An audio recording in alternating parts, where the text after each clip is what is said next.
오늘은 영적 부유함에 이르는 법칙이라는 제목으로 말씀을 나누고자 합니다. 어떻게 하면 영적 부유함에 이르게 되는가? 세 번째로는 품격 있는 말을 사용해야 한다는 것입니다. 한번 따라해 보세요. 품격 있는 말을 사용하라. 오늘 34절에 보면 재밌는 말씀이 있습니다. 한번 같이 보죠. 시작. 그들이 잠잠하니 이는 길에서 서로 누가 크냐 하고 쟁론하였습니다. 예수님의 제자들이 길에서 쟁론했대요. 여러분, 쟁론이 뭐예요? 쟁론이 뭡니까? 한자로 써서 멋있지만 쉽게 말하면 말싸움이죠. 영어로 보면 argue라고 되어 있어요. argue의 핵심은 말싸움이에요. 아주 거칠게 말을 하는 겁니다. 여러분, 말싸움 종종 해보셨죠? 그리고 지난주도 부부끼리 많이 하지 않았습니까? 말싸움 많이 하셨잖아요. 말싸움 할 때 어떻습니까? 이쁜 말이 나오나요? 상대방을 찌르고 공격하고 누르고, 그런 게 말싸움이죠. 누가 높냐? 누가 서열이 높냐? 지금 예수님 앞에 우리 서열을 따질 때 짬밥수로 하겠느냐? 나이대로 하겠느냐? 부름받은 숫자대로 하겠느냐? 직분으로 하겠느냐? 그런 거 하잖아요? 그렇게 했다는 거죠. 여러분, 말싸움할 때 이쁜 말을 할 리가 없죠. 여러분, 참된 명품 인생은요, 말이 달라요. 언어가 다릅니다. 언어 안에 그 사람의 품격이 담겨져 있는 거예요. 얼마나 많이 배웠는지, 얼마나 그 사람이 덕스러운지, 그거는요, 그 사람의 말을 통해서 드러나는 거예요. 말은 그 사람의 인격을 드러내죠. 그 사람의 수준을 드러냅니다.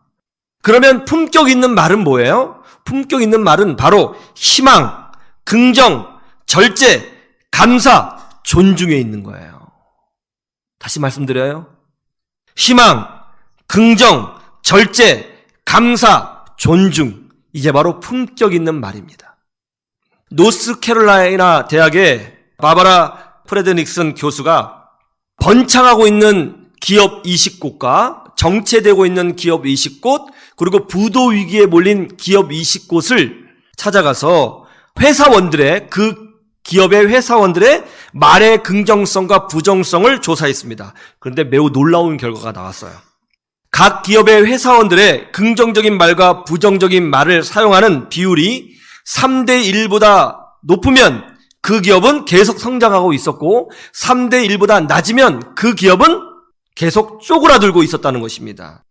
다시 말하면 자기 회사에 대하여 긍정적으로 말하는 직원이 3명이고 부정적으로 말하는 직원이 1명이라면 그 회사는 계속 번창하고 있었고, 부정적으로 말하는 직원이 3명이고 긍정적으로 말하는 직원이 1명이라면 그 회사는 쪼그라들고 있었다는 거예요.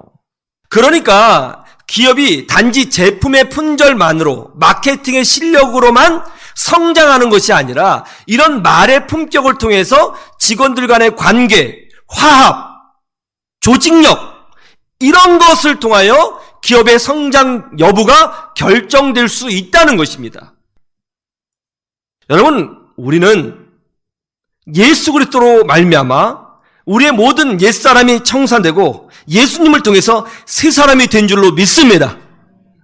내가 그리스도와 함께 십자가에 못 박혔나니 이제 산 것은 내가 아니요 내 안에 그리스도께서 사신 것이라.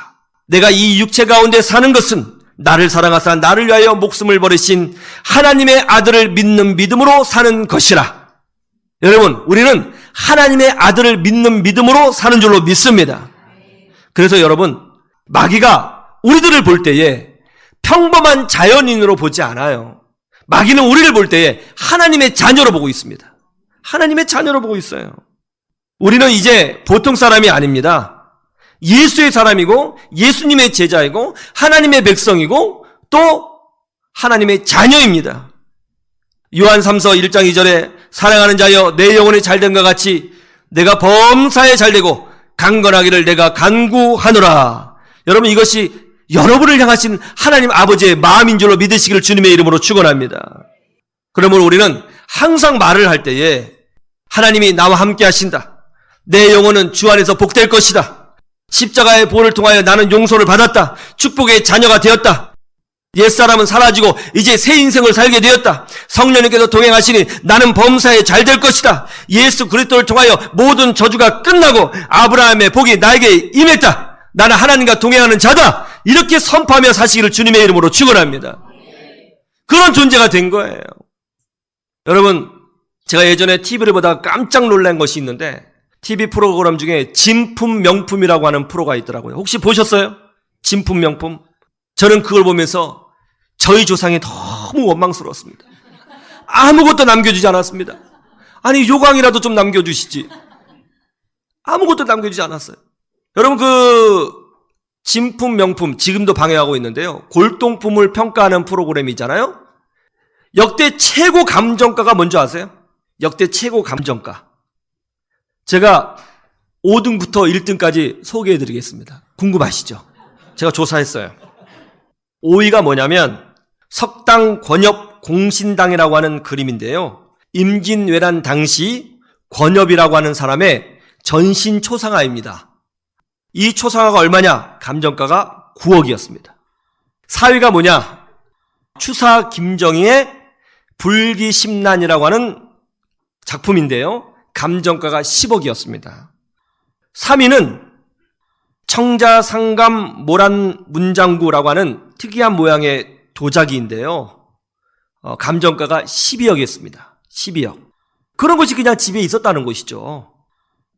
2위가 뭐냐? 2위는 석천한유도라고 하는 그림인데요. 화가 김의겸이 조선시대 때의 장군의 일상생활을 그린 그림이었습니다. 감정가가 15억이었습니다. 마지막으로 1위입니다. 1위가 뭘까요? 색깔을 넣은 대동여지도였습니다. 색깔을 넣은 대동여지도. 감정가가 25억 원이었습니다. 25억 원. 그런데 또 하나가 더 있습니다. 이것은 1등이 아니라 0등이에요. 0등. 영원히 이것보다 높을 수가 없다는 거죠. 그것이 뭐냐? 안중근 의사가 쓴 유목 글씨입니다. 2009년 12월 9일에 방송이 되었는데요. 당시 감정가가 얼마냐? 0원이었습니다. 왜 0원이냐? 감정하시는 위원들이 이렇게 이야기했어요. 우리가 감히 이 작품을 평가할 수 없습니다. 이거보다 비싼 게 없다는 거죠. 안중근 의사가 쓴 작품은 한문으로 경천이라고 쓰여져 있었습니다. 하나님을 사랑하고 공경함이라는 뜻이죠. 안중근 의사는 한문으로 경천이라고 글을 쓰고 그 옆에 날짜와 본인의 이름을 기록했습니다. 그런 후에 손가락이 잘린 자신의 손바닥으로 도장을 꽝 찍었어요. 이것이 가장 귀한 대한민국의 보물이 되었습니다. 여러분, 우리에게도 손바닥 자국이 있어요. 바로 예수 그리스도의 피 묻은, 보혈의 피가 묻은 그리스도의 손바닥입니다. 그 손이 여러분을 붙잡고 있습니다. 그래서 여러분이 하나님을 경천하고 있잖아요. 하나님을 섬기고 하나님을 공경하고 하나님을 사랑하고 있지 않습니까? 여러분의 가치는 얼마겠어요? 누가 감히 여러분의 가치를 평가하겠습니까? 여러분은 예수 그리스도 안에서 독보적인 존재입니다. 특별한 존재입니다. 가치를 매길 수 없는 존재예요. 왜 예수님이 여러분을 위해서 십자가를 지셨겠어요? 오늘 예수님께서 제자들에게 섬김에 대해서 말씀하셨습니다. 왜 섬김에 대해서 말씀하셨겠어요?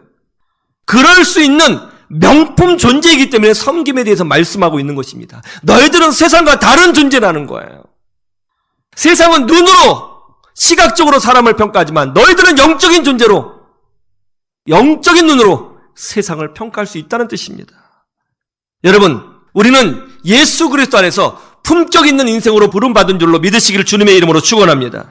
우리는 넘어져도 다시 일어날 수 있습니다. 오늘 힘들어도 결국 승리하게 됩니다. 하나님이 우리와 함께 하십니다. 성령님이 여러분을 도와주십니다. 이 믿음으로 승리하십시오. 여러분은 이미 예수 그리스도 안에서 많은 걸 받았습니다. 그 부유함을 누리시고 감사하시고 믿음으로 승리하는 성공적인 인생을 살아가는 주의 백성들이 되시기를 주님의 이름으로 축원합니다.